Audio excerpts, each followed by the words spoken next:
কাকা আসসালামু আলাইকুম। কি সমস্যা আপনার? কি হয়েছে? আরে আপনার বাসা কোথায়? রাউসার কোন? উনি কি হয় আপনার? আপনার ছেলে মেয়ে নেই?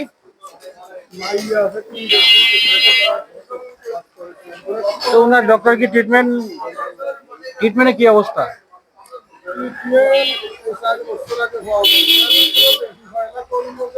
আচ্ছা দেখি আমাদের পক্ষ থেকে যা পারি এই নেন, দোয়া রাখেন বাবা। হ্যাঁ, দোয়া রাখেন যান। কি বলছে ডক্টর লাস্ট? ডাক্তাররা তো মেলা চেষ্টা করছে লাস্টে ওই নেই পরে আবার আগে গেছিলাম এক ডাক্তারের সাথে যোগাযোগ করছিলাম তা সিনিরা বলে তাতে আমার সেই সমর্থ নাই। এই সময় বলছিল চাইছিয়া অন্য মেলা ক্রিটিক্যাল বিষয়। টাকা লাগবে আমার সেই সমর্থ না আমাদের সমর্থ হলো আমি আসলে আচ্ছা যান, আল্লাহ বর্ষা দোয়া থাকলো, যান দোয়া রাখেন। হ্যাঁ, যান যান যান যান যান।